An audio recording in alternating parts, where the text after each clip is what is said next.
Aloha. I'm Eric Anderson, pastor of Church of the Holy Cross, United Church of Christ in Hilo, Hawaii. And here's what I'm thinking. This coming Sunday is the last one before the beginning of Lent. That makes it Transfiguration Sunday. I am not, however, thinking about the 9th chapter of Mark. I've been thinking and preaching about the Transfiguration story almost every year for the last few years. Instead, I'm thinking about the 2nd chapter of 2 Kings, which is Elisha's farewell to Elijah. One could wish that the two prophets had names that were more different from one another so that you could keep them apart. Elijah was the older of the two. He had been significantly engaged with the monarchs of Israel, particularly in trying, with some success and a good deal of failure, to encourage King Ahab and Queen Jezebel to rule more faithfully. Elisha was the younger one. He would have been Elijah's student. It was clearly understood by the two of them that when it came Elijah's turn to retire, Elisha would be the one to succeed him. And that's the story in the 2nd chapter of 2 Kings. There's something of a travelogue. They journey from one place to another. They meet groups of prophets who are apparently living together, possibly training together. They warn Elisha, the younger one, that his master will be taken from him, and he says, "I know, be silent." We have all had that experience of knowing that something unpleasant, undesirable, painful is coming, and not wanting to hear it from others.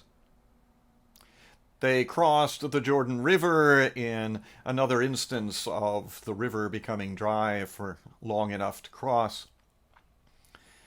And Elijah asked Elisha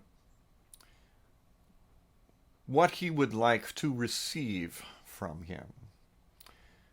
Elisha asked for a double portion of Elijah's spirit. Elijah said, "That's a difficult thing and not mine to grant. But if you see me as God raises me from the earth, then your request will be granted." As it happened, Elisha did see Elijah swept up from earth in a whirlwind. He fell to his knees and he tore his clothes.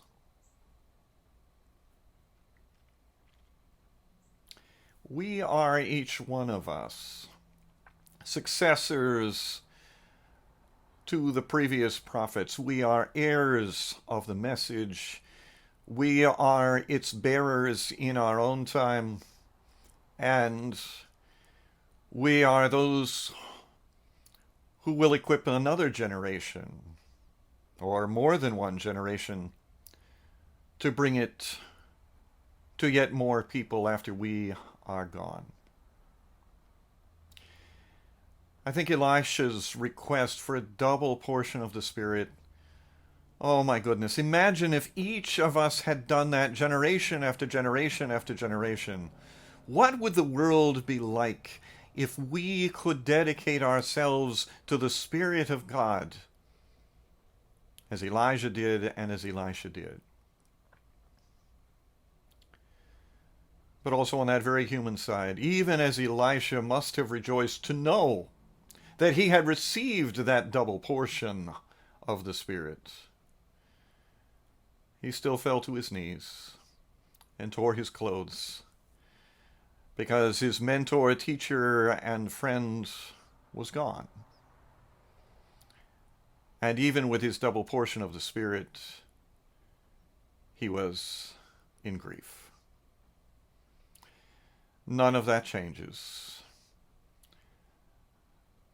People depart from us, sometimes for a short time, sometimes until we meet again in eternity.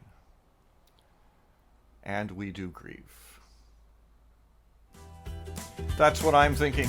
I'm curious to hear what you're thinking. Send me an email or leave me your thoughts in the comment section below. I'd love to hear from you. From Church of the Holy Cross, UCC in Hilo, Hawaii, that's what I'm thinking.